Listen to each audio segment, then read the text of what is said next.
ನಮಸ್ಕಾರ ವೀಕ್ಷಕರೇ, ಇದು ಬಿಟೆಕ್ ಬೀರೇಶ್.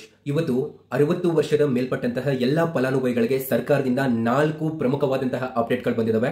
ಹಾಗೂ ಯಾರು ಪ್ರತಿ ತಿಂಗಳನ್ನು ಕೂಡ ಪಿಂಚಣಿಯನ್ನ ಪಡಿತಾ ಇದ್ದೀರೋ ನಿಮಗೂ ಕೂಡ ಸರ್ಕಾರದಿಂದ ತುಂಬಾನೇ ಇಂಪಾರ್ಟೆಂಟ್ ಆಗಿರುವಂತಹ ಸಿಹಿ ಸುದ್ದಿ ಇದಾವೆ.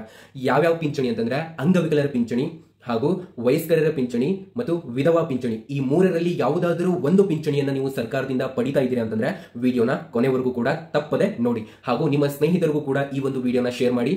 ವೀಕ್ಷಕರೇ, ನೀವು ಎಷ್ಟೋ ಜನರು ನನ್ನ ಮೊದಲನೇ ಬಾರಿಗೆ ನೋಡ್ತಾ ಇದ್ದೀರಾ. ನೋಡಿ, ಇದು ಬಿಟೆಕ್ ಬೀರೇಶ್, ನಾನು ನಿಮ್ಮ ಬೀರೇಶ್. ಎಲ್ಲರೂ ಕೂಡ ನಮ್ಮ ಯೂಟ್ಯೂಬ್ ಚಾನಲ್ ಅನ್ನ ಸಬ್ಸ್ಕ್ರೈಬ್ ಮಾಡ್ಕೊಂಡಿರಿ. ಯಾಕಂತಂದ್ರೆ ನಿಮಗೆ ಬರುವಂತಹ ಎಲ್ಲಾ ಪಿಂಚಣಿಯ ಮಾಹಿತಿಯನ್ನ ಇನ್ಮೇಲೆ ನಿಮಗೆ ಪ್ರೊವೈಡ್ ಮಾಡ್ತಾ ಇದ್ದಾನೆ. ನಿಮ್ಗೆ ಯಾವುದೇ ರೀತಿ ಇಲ್ಲಿ ಸರ್ಕಾರಿ ಯೋಜನೆಗಳಾಗ್ಲಿ ಇದ್ರ ಬಗ್ಗೆನೂ ಕೂಡ ಮಾಹಿತಿಯನ್ನ ನೀಡ್ತಾನೆ. ನೋಡಿ ವೀಕ್ಷಕರೇ, ಇಲ್ಲಿ ನಿಮಗೆ 4 ಇಂಪಾರ್ಟೆಂಟ್ ಆಗಿರುವಂತಹ ಅಪ್ಡೇಟ್ ಬಂದಿದ್ದಾವೆ ಸ್ವತಃ ಸರ್ಕಾರದ ಕಡೆಯಿಂದಾನೆ. ಮೊದಲನೆಯ ಅಪ್ಡೇಟ್ ಏನು, ಎರಡನೆಯ ಅಪ್ಡೇಟ್ ಏನು, ಮೂರನೆಯ ಅಪ್ಡೇಟ್ ಏನು ಮತ್ತು ನಾಲ್ಕನೆಯ ಅಪ್ಡೇಟ್, ಹಾಗೂ ಯಾರ್ಯಾರು ವಿಧವಾ ಪಿಂಚಣಿ ಮತ್ತು ಅಂಗವಿಕಲರ ಪಿಂಚಣಿಯನ್ನ ಪಡಿತಾ ಇದ್ದೀರಾ ನಿಮಗೆ 5ನೆಯ ಅಪ್ಡೇಟ್.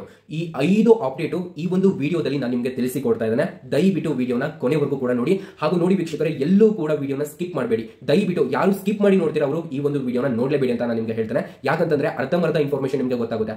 ಆ ಒಂದು ಉದ್ದೇಶದಿಂದ ಪ್ರತಿಯೊಬ್ಬ ವೀಕ್ಷಕರು ಕೂಡ ದಯವಿಟ್ಟು ಕೊನೆವರೆಗೂ ಕೂಡ ನೋಡಿ. ನೋಡಿ, ಇಲ್ಲಿ ಮೊದಲನೆಯ ಅಪ್ಡೇಟ್ ಏನಪ್ಪಾ ಅಂತಂದ್ರೆ ಇಲ್ಲಿ 60 ವರ್ಷದ ಮೇಲ್ಪಟ್ಟವರಿಗೆ ತುಂಬಾನೇ ಇಂಪಾರ್ಟೆಂಟ್ ಆಗಿರುವಂತಹ ಅಪ್ಡೇಟ್ ಬಂದಿದೆ. ಅದೇನಂತ ನೋಡ್ತಾ ಹೋಗೋಣ. ನೋಡಿ ವೀಕ್ಷಕರೇ, ಇಲ್ಲಿ ಹಾಲಿ ವರದಿಗಳ ಪ್ರಕಾರ ರಾಜ್ಯ ಸರ್ಕಾರವು ಹಿರಿಯ ನಾಗರಿಕರ ಪಿಂಚಣಿಯನ್ನ 1,000ದಿಂದ ಇಲ್ಲಿ 1,500ಗೆ ಹೆಚ್ಚಿಸಲು ಚಿಂತನೆಯನ್ನ ನಡೆಸುತ್ತಿದೆ. ಇದರ ಬಗ್ಗೆ ಚರ್ಚೆ ಕೂಡ ಪ್ರಾರಂಭವಾಗಿದೆ ಮತ್ತು ಹೊಸ ಹಣಕಾಸು ವರ್ಷದ ಬಜೆಟ್ ನಲ್ಲಿ ಆಲ್ರೆಡಿ ಘೋಷಣೆ ಆಗುತ್ತೆ ಅಂತ ತುಂಬಾನೇ ಮಾಹಿತಿ ಬಂದಿರುವಂತದ್ದು. ಮತ್ತು ಇದರಿಂದ ಸುಮಾರು 10 ಲಕ್ಷ ಮಂದಿಗೆ ಲಾಭವಾಗಲಿದೆ.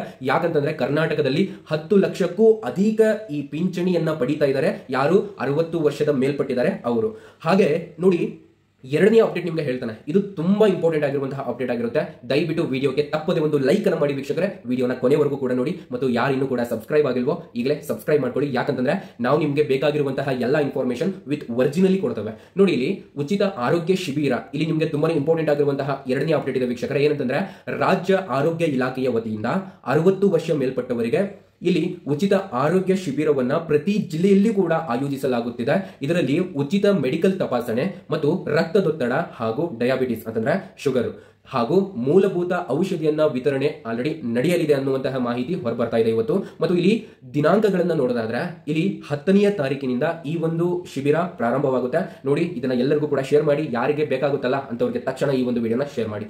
ಹಾಗೂ ನಿಮ್ಮ ಒಂದು ಊರಿನಲ್ಲಿ ಪ್ರಾಥಮಿಕ ಆರೋಗ್ಯ ಕೇಂದ್ರಗಳು ಅಂತ ಇರ್ತವೆ, ಅಲ್ಲಿ ಇದನ್ನ ಮಾಡ್ತಾರೆ. ಹಾಗೂ ನಿಮ್ಮ ಒಂದು ಜಿಲ್ಲೆಯಲ್ಲಿ ಕೂಡ ಇದನ್ನ ಮಾಡ್ತಾರೆ. ಹಾಗೂ ನಿಮ್ಮ ಒಂದು ಗ್ರಾಮಗಳು ಇದ್ರೆ ಅಲ್ಲಿ ಪ್ರಾಥಮಿಕ ಕೇಂದ್ರಗಳು ಇರದೇ ಇದ್ರೂ ಕೂಡ ಸ್ಕೂಲ್ ಆದ್ರೂ ಇರುತ್ತಲ್ಲ, ಅಲ್ಲಿ ನಿಮ್ಗೆ ಇದನ್ನ ಮಾಡ್ತಾರೆ ವೀಕ್ಷಕರೇ. ಹಾಗೂ ಇಲ್ಲಿ ವಿಧವಾ ಪಿಂಚಣಿ ಮತ್ತು ಅಂಗವಿಕಲರ ಪಿಂಚಣಿ ಬಗ್ಗೆನೂ ಕೂಡ ಅಪ್ಡೇಟ್ ಇದೆ. ಅದನ್ನು ಕೂಡ ನಿಮ್ಗೆ ತಿಳಿಸ್ತೇನೆ. ಕೊನೆವರೆಗೂ ಕೂಡ ನೋಡಿ. ಹಾಗೂ ವಿಡಿಯೋಗೆ ತಪ್ಪದೆ ಒಂದು ಲೈಕ್ ಮಾಡಿ. ವಿಡಿಯೋ ಇಷ್ಟ ಆದ್ರೆ ಮಾತ್ರ ಮಾಡಿ. ನೋಡಿ, ಇಲ್ಲಿ ಅಪ್ಡೇಟ್ 3 ನಿಮ್ಗೆ ತುಂಬಾ ಖುಷಿ ಪಡೋ ಸುದ್ದಿ ಇದೆ ವೀಕ್ಷಕರೇ. ಏನಂತಂದ್ರೆ ಇಲ್ಲಿ BMTC ಬಸ್ ನಿಮ್ಗೆ ಗೊತ್ತಿರ್ತವೆ ಹಾಗೂ KSRTC ಬಸ್ ಕೂಡ ನಿಮ್ಗೆ ಗೊತ್ತಿರ್ತವೆ. ಈ ಒಂದು ಯೋಜನೆಯಂತೆ 65 ವರ್ಷ ಮೇಲ್ಪಟ್ಟವರಿಗೆ ಉಚಿತ ಬಸ್ ಪಾಸ್ ನೀಡಲು ಪ್ರಸ್ತಾವನೆ ಮುಂದಾಗಿದೆ. ಅಂತಂದ್ರೆ ಇವಾಗ ನಿಮ್ಗೆ ಇಷ್ಟು % ರಿಯಾಯಿತಿ ಅಂತ ಇರ್ತಿತ್ತು ಇಷ್ಟು ದಿನ. ಆದ್ರೆ ಇನ್ಮೇಲೆ ನಿಮ್ಗೆ ಏನು ಈ 65 ವರ್ಷದ ಮೇಲ್ಪಟ್ಟಿರ್ತಾರಲ್ಲ ಇವ್ರಿಗೆಲ್ಲರಿಗೂ ಕೂಡ, ವಯಸ್ಕರಿಗೆಲ್ಲರಿಗೂ ಕೂಡ ಆಗ್ಲಿ ಹಾಗೂ ಅಂಗವಿಕಲರಿಗೂ ಕೂಡ ಈ ಒಂದು ಯೋಜನೆಯನ್ನ ಇದರಿಂದ ನಿವೃತ್ತ ನಗರ ಮತ್ತು ಗ್ರಾಮಾಂತರ ಬಸ್ಗಳಲ್ಲಿ ಉಚಿತವಾಗಿ ಪ್ರಯಾಣ ಮಾಡಲು ನಿಮಗೆ ಒಂದು ಅನುಕೂಲವನ್ನ ಮಾಡಲು ಸರ್ಕಾರ ಕೈಗೊಂಡಿರುವಂತದ್ದು. ಇದಕ್ಕೆ ದಾಖಲಾತಿಗಳು ಬೇಕಾಗ್ತವೆ. ಏನಂತಂದ್ರೆ ನಿಮ್ಮ ಬಳಿ ಆಧಾರ್ ಕಾರ್ಡ್ ಇರಬೇಕು ಹಾಗೂ ವಯೋಮಿತಿ ದೃಢಿಸುವ ದಾಖಲಾತಿ ನಿಮ್ಮ ಬಳಿ ಇರಬೇಕು ಎರಡನೆಯದಾಗಿ, ಮತ್ತು ನಿಮ್ಮದೊಂದು ಪಾಸ್ಪೋರ್ಟ್ ಸೈಜು ಫೋಟೋ ಬೇಕಾಗುತ್ತೆ. ಇವೆಲ್ಲ ನಿಮ್ಮ ಹತ್ರ ಇದ್ರೆ ಸಾಕು. ಇದಕ್ಕೆ ನೀವು ಅರ್ಜಿಯನ್ನು ಕೂಡ ಸಲ್ಲಿಸಬಹುದು 65 ವರ್ಷದ ಮೇಲ್ಪಟ್ಟವರು. ಹಾಗೂ 4ನೆಯ ತುಂಬಾ ಇಂಪಾರ್ಟೆಂಟ್ ಆಗಿರುವಂತಹ ಅಪ್ಡೇಟ್ ಇದೆ.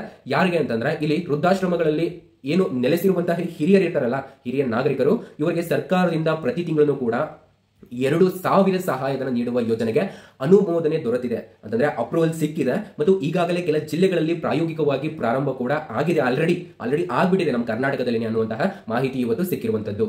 ಇದಕ್ಕೆ ಅರ್ಜಿ ಹಾಕಲು ಜಿಲ್ಲಾಧಿಕಾರಿಗಳ ಕಚೇರಿ ಅಥವಾ ಗ್ರಾಮ ಪಂಚಾಯಿತಿಗೆ ಹೋಗಿ ನೀವು ಅರ್ಜಿಯನ್ನು ಸಲ್ಲಿಸಬಹುದಾಗಿರುತ್ತೆ. ಇವಾಗ ತುಂಬಾನೇ ಇಂಪಾರ್ಟೆಂಟ್ ಆಗಿರುವಂತಹ ಒಂದು ಅಪ್ಡೇಟ್ ಏನಪ್ಪಾ ಅಂತಂದ್ರೆ ಈ ಒಂದು ಅಪ್ಡೇಟು ಅಂಗವಿಕಲರು ಹಾಗೂ ವಿಧವಾ ಪಿಂಚಣಿಯನ್ನ ಪಡೆಯುವಂತಹ ಎಲ್ಲಾ ಫಲಾನುಭವಿಗಳಿಗೆ ಇವಾಗ ತುಂಬಾ ಇಂಪಾರ್ಟೆಂಟ್ ಆಗಿರುವಂತಹ ಅಪ್ಡೇಟ್ ಇದೆ. ನೋಡಿ ವೀಕ್ಷಕರೇ, ಏನಂತಂದ್ರೆ ಇಲ್ಲಿ ರಾಜ್ಯ ಸರ್ಕಾರವು ವಿಧವೆಯರು ಹಾಗೂ ಅಂಗವಿಕಲರ ನೀಡುವಂತಹ ಒಂದು ಸಾಮಾಜಿಕ ಭದ್ರತಾ ಪಿಂಚಣಿಯಲ್ಲಿ ನವೀಕರಣ ಮಾಡಲು ತೀರ್ಮಾನಿಸಿದೆ. ಅಂತಂದ್ರೆ ಅದನ್ನ ಅಪ್ಡೇಟ್ ಮಾಡ್ಬೇಕಂತ ಒಂದು ತೀರ್ಮಾನವನ್ನ ತೆಗೆದುಕೊಂಡಿದೆ. ಆ ಒಂದು ತಿದ್ದುಪಡಿಯ ಪ್ರಕಾರ ವಿಧವೆಯರ ಪಿಂಚಣಿ 800ರಿಂದ ಅಂತಂದ್ರೆ 1,000 ತನಕ ನಿಮ್ಗೆ ಹೆಚ್ಚಳ ಮಾಡುವಂತಹ ಒಂದು ಪ್ರಸ್ತಾವನೆ ಇದೆ. ಏನಂತಂದ್ರೆ ಇಲ್ಲಿ ಯಾರ್ಯಾರು ವಿಧವೆಯರು ಇರ್ತಾರೆ, ನಿಮ್ಮ ಒಂದು ಪಿಂಚಣಿ 800 ರೂಪಾಯಿ ನಿಮಗೆ ಸಿಗುತ್ತೆ. ಈ ಒಂದು ಪಿಂಚಣಿ ನಿಮಗೆ ಇನ್ಮೇಲೆ 200 ರೂಪಾಯಿ, ಕೆಲವೊಬ್ರು 200 ಅಂತ ಅನ್ಬೋದು, ಹೌದು 200 ರೂಪಾಯಿ ಹೆಚ್ಚಿಗೆ ಆಗ್ತಾ ಇರುವಂತದ್ದು. ಅಂತಂದ್ರೆ 1,000 ರೂಪಾಯಿ ಹಣ ಇನ್ಮೇಲೆ ನಿಮ್ಮ ಒಂದು ಬ್ಯಾಂಕ್ ಖಾತೆಗಳಿಗೆ ಜಮೆ ಆಗುತ್ತೆ. ಹಾಗೂ ಅಂಗವಿಕಲರ ಪಿಂಚಣಿ ಈ ಬಗ್ಗೆನೂ ಕೂಡ ತುಂಬಾನೇ ಇಂಪಾರ್ಟೆಂಟ್ ಆಗಿರುವಂತಹ ಅಪ್ಡೇಟ್ ಇದೆ. ಎಲ್ಲರೂ ಕೂಡ ನಿಮ್ಮ ಸ್ನೇಹಿತರಿಗೆ ಶೇರ್ ಕೂಡ ಮಾಡಬಹುದು. ವಿಡಿಯೋ ಇಷ್ಟ ಆಯ್ತು ಅಂತಂದ್ರೆ ತಪ್ಪದೆ ಲೈಕ್ ಮಾಡಿ, ಯಾರೇನು ಲೈಕ್ ಮಾಡಿಲ್ಲ ಅವರು. ನೋಡಿ, ಅಂಗವಿಕಲರ ಪಿಂಚಣಿ ಏನಪ್ಪಾ ಅಂತಂದ್ರೆ ಇಲ್ಲಿ ಶೇಕಡಾ ಅಂಗವಿಕಲತೆ ಆಧಾರದ ಮೇಲೆ ಏನಂತಂದ್ರೆ ನಿಮ್ದೊಂದು ಕಾರ್ಡ್ ಇರುತ್ತೆ, ಅಂಗವಿಕಲರ ಕಾರ್ಡ್ ಅಂತ ಇರುತ್ತೆ. ಆ ಒಂದು ಕಾರ್ಡ್ ಅಲ್ಲಿ ಎಷ್ಟು ಪರ್ಸೆಂಟ್ ನಿಮಗೆ ಅಂಗವಿಕಲತೆ ಇದೆ ಅಂತ ಅಲ್ಲಿ ತೋರಿಸಲಾಗುತ್ತೆ. ಆ ಒಂದು ಆಧಾರದ ಮೇಲೆ ಇಲ್ಲಿ ನಿಮ್ಗೆ ಎಷ್ಟು ಹಣವನ್ನು ನಿಮ್ಗೆ ಹೆಚ್ಚಿಗೆ ಮಾಡಬೇಕು ಅಂತ ಸರ್ಕಾರ ಕ್ರಮವನ್ನ ಕೈಗೊಳ್ಳಲಿದೆ. ಇಲ್ಲಿ ಶೇಕಡಾ ಅಂಗವಿಕಲತೆ ಆಧಾರದ ಮೇಲೆ ಇಲ್ಲಿ 1,000ದಿಂದ 1,500ರ ತನಕ ಪಿಂಚಣಿ ನೀಡುವ ಒಂದು ನಿರ್ಧಾರವನ್ನ ಸರ್ಕಾರ ತೆಗೆದುಕೊಂಡಿರುವಂತದ್ದು. ನೋಡಿ, ಈ ಒಂದು ಯೋಜನೆಗಳು ಆಗಸ್ಟ್ ಅಂತಂದ್ರೆ ಈ ತಿಂಗಳು ಅಥವಾ ಈ ಬರುವ ತಿಂಗಳು ಸೆಪ್ಟೆಂಬರ್ ನಲ್ಲಿ ಹೊಸ ಒಂದು ಬಜೆಟ್ ಘೋಷಣೆ ಆದ ನಂತರನೇ ನಿಮಗೆ ಜಾರಿಗೆ ಆಗುವಂತಹ ಒಂದು ಸಾಧ್ಯತೆ ಹೆಚ್ಚಾಗಿದೆ. ಪಿಂಚಣಿ ಇವತ್ತೇ ಜಮೆ ಆಯಿತು, ನಿನ್ನೆನೇ ಜಮೆ ಆಯಿತು ಅಂತ ಎಷ್ಟೋ ಒಂದು ಮಾಹಿತಿಗಳನ್ನ ನೋಡ್ತೀರಾ. ಆದ್ರೆ ಪಿಂಚಣಿ ನಿಮಗೆ ಪ್ರತಿ ತಿಂಗಳನ್ನು ಕೂಡ ಯಾವ ಒಂದು ಟೈಮ್ಗೆ ಜಮೆ ಆಗುತ್ತೆ ಆ ಟೈಮ್ಗೆ ಜಮೆ ಕೂಡ ಆಗೋದಿಲ್ಲ. ಸೊ ಇದ್ರ ಬಗ್ಗೆ ಒಂದು ಸಪರೇಟ್ ಆಗಿ ವಿಡಿಯೋ ಮಾಡ್ತಾನೆ ವೀಕ್ಷಕರೇ. ಯಾರು ಸಬ್ಸ್ಕ್ರೈಬ್ ಮಾಡಿಕೊಂಡಿಲ್ಲ ಸಬ್ಸ್ಕ್ರೈಬ್ ಮಾಡಿಕೊಂಡಿರಿ, ನಿಮಗೆ ನೆಕ್ಸ್ಟ್ ವಿಡಿಯೋ ಬರುತ್ತೆ. ಇಲ್ಲಿ ಇನ್ನೊಂದು ತುಂಬಾನೇ ಇಂಪಾರ್ಟೆಂಟ್ ಆಗಿರುವಂತಹ ಮತ್ತು ಕೊನೆಯ ಒಂದು ಇನ್ಫಾರ್ಮೇಶನ್ ಅನ್ನ ನಿಮ್ಮ ಬಳಿ ಶೇರ್ ಮಾಡ್ತಾನೆ. ಏನಪ್ಪಾ ಅಂತಂದ್ರೆ ಇಲ್ಲಿ ವಿಧವೆಯರು ಮತ್ತು ಅಂಗವಿಕಲರು ಮತ್ತು ಹಿರಿಯ ನಾಗರಿಕರು ಇಲ್ಲಿಯವರೆಗೂ ಕೂಡ ಪಿಂಚಣಿ ಸಿಗದೇ ಇರುವವರಿಗೆ ಒಂದು ಬಾರಿ ದಾಖಲಾತಿಯ ಪರಿಶೀಲನೆಯ ಮೂಲಕ ನಿಮಗೆ ಪಿಂಚಣಿ ಒದಗಿಸುವಂತಹ ಯೋಜನೆ ಸರ್ಕಾರದ ಮಟ್ಟದಲ್ಲಿ ಆಲ್ರೆಡಿ ನಡೆಯುತ್ತಿದೆ.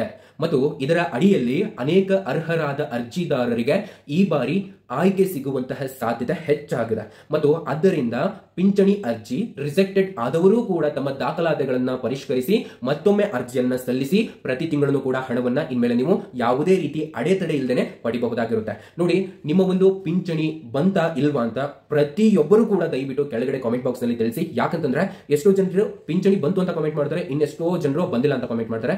ನೋಡಿ, ನೀವು ಈ ಒಂದು ವಿಡಿಯೋನ ನೋಡಿದ್ರೆ ನಿಮಗೆ ಸ್ವಲ್ಪನಾದ್ರೂ ಇನ್ಫಾರ್ಮೇಶನ್ ಸಿಕ್ಕಿದೆ ಅಂತ ಅನ್ಕೊಂಡಿದ್ದೇವೆ. ನೋಡಿ, ಯಾರ್ಯಾರು ಪಿಂಚಣಿಯನ್ನ ಪಡಿತಾ ಇರ್ತೀರಾ ನಮ್ಮ ಬಿಟೆಕ್ ಬೀರೇಶ್ ಯೂಟ್ಯೂಬ್ ಚಾನಲ್ ಅನ್ನ ಸಬ್ಸ್ಕ್ರೈಬ್ ಮಾಡಿಕೊಂಡಿರಿ. ಯಾಕಂತಂದ್ರೆ ಇನ್ಮೇಲೆ ಬರುವಂತಹ ಎಲ್ಲಾ ಒಂದು ಅಪ್ಡೇಟ್ಗಳು ನಿಮಗೆ ಅಂತಂದ್ರೆ ಯಾರ್ಯಾರು ಪಿಂಚಣಿಯನ್ನ ಪಡಿತಾ ಇರ್ತಾರೆ ನಿಮಗೆ ಸರ್ಕಾರದಿಂದ ಏನೇನು ಇಂಪಾರ್ಟೆಂಟ್ ಆಗಿರುವಂತಹ ಅಪ್ಡೇಟ್ ಬರುತ್ತೆ. ಮತ್ತು ನೋಡಿ, ಯಾರ್ಯಾರು ಇವಾಗ ಅಂಗವಿಕಲರು ಇರ್ತಾರೆ ಅವ್ರು ನಿಮ್ಗೆ ಇಲ್ಲಿ ಪ್ರತಿ ತಿಂಗಳು ಕೂಡ ಇಲ್ಲಿ 4,000 ರೂಪಾಯಿ ತನಕ ಕೂಡ ಹಣ ಸಿಗುತ್ತೆ. ಇದು ಹೇಗೆ ಎಲ್ಲವನ್ನೂ ಕೂಡ ನೀವು ನೋಡ್ಕೋಬಹುದು. ನಿಮ್ಗೆ ಅಷ್ಟೇ ಅಲ್ಲ, ವಯಸ್ಕರಿಗಾಗಲಿ ಮತ್ತು ವಿಧವಾ ಮಹಿಳೆಯರಿಗಾಗಲಿ ಎಲ್ಲರಿಗೂ ಕೂಡ ನಾವು ವಿಡಿಯೋ ಮಾಡ್ತೇವೆ.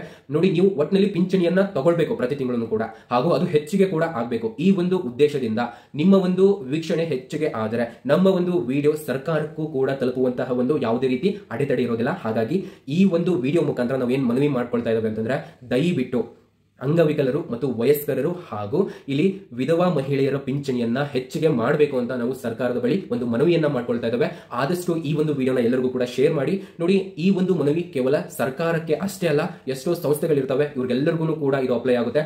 ದಯವಿಟ್ಟು ಇವರ ಒಂದು ಪಿಂಚಣಿಯನ್ನ ಸರ್ಕಾರ ಹೆಚ್ಚಿಗೆ ಮಾಡಿದ್ರೆ ನಮ್ಮ ಒಂದು ಪ್ರಾಬ್ಲಮ್ ಇದ್ರೆ ಅದನ್ನ ಸೈಡಿಗೆ ಇಡ್ಬೋದು. ಆದ್ರೆ ಈ ಪಿಂಚಣಿ ಪಡೆಯುವವರಿಗೆ ತುಂಬಾ ಪ್ರಾಬ್ಲಮ್ಸ್ ಇರುತ್ತೆ. ಹೆಲ್ತ್ಗೆ ಆಗಲಿ ದುಡ್ಡು ಬೇಕು, ಮತ್ತೆ ಯಾವುದೇ ಒಂದು ಹಾಸ್ಪಿಟಲ್ಗೆ ಹೋದ್ರೆ ದುಡ್ಡು ಬೇಕು, ತುಂಬಾ ಖರ್ಚಿರುತ್ತೆ. ಬೇರೆಯವರಾದ್ರೆ ಏನಾದ್ರು ಮಾಡ್ತಾರೆ. ಹಾಗಂತ ಇಲ್ಲಿ ನೀವು ಏನ್ ಮಾಡ್ಬೇಕು ಅಂತಂದ್ರೆ ನಿಮ್ಮ ಒಂದು ಪಿಂಚಣಿಯ ಬಗ್ಗೆ ಜಾಗೃತರಾಗಿರಿ. ಏನಂತಂದ್ರೆ ಇತ್ತೀಚಿನ ದಿನಗಳಲ್ಲಿ ಅನೇಕ ಸ್ಕ್ಯಾಮ್ ಆಗ್ತಾ ಇದೆ. ನಿಮ್ಗೆ ಪಿಂಚಣಿ ಬರುವಂತಹ ಯೋಜನೆಗಳ ಬಗ್ಗೆ ನಾವು ಮಾಹಿತಿ ಕೊಡ್ತಾ ಇದ್ದಾವೆ. ಹಾಗಾಗಿ ಇದನ್ನ ಹೇಳೋದು, ಇವೆಲ್ಲವನ್ನು ಕೂಡ ಸಪರೇಟ್ ಆಗಿ ವಿಡಿಯೋ ಮಾಡ್ತಾನೆ. ಇದೇ ಒಂದು ವಿಡಿಯೋದಲ್ಲಿ ಹೇಳಿದ್ರೆ ತುಂಬಾ ದೊಡ್ಡದಾಗಿ ಈ ವಿಡಿಯೋ ಆಗುತ್ತೆ ಮತ್ತು ನೀವು ಸ್ಕಿಪ್ ಮಾಡಿ ನೋಡ್ತೀರಾ. ನೋಡಿ ವೀಕ್ಷಕರೇ, ಯಾರ್ಯಾರೆಲ್ಲ ಈ ಒಂದು ವಿಡಿಯೋನ ಸ್ಕಿಪ್ ಮಾಡದೆ ಕೊನೆವರೆಗೂ ಕೂಡ ನೋಡಿದಿರಾ ನಿಮ್ಗೆಲ್ಲರಿಗೂ ಕೂಡ ಹೃದಯಪೂರ್ವಕ ಧನ್ಯವಾದಗಳು. ಮತ್ತು ಯಾರಿನ್ನೂ ಕಾಮೆಂಟ್ ಮಾಡಿಲ್ಲ ಕಾಮೆಂಟ್ ಮಾಡಿ, ಏನೇ ಡೌಟ್ ಇದ್ರು ನೀವು ನಮಗೆ ತಿಳಿಸಬಹುದಾಗಿರುತ್ತೆ. Thank you so much for your watching.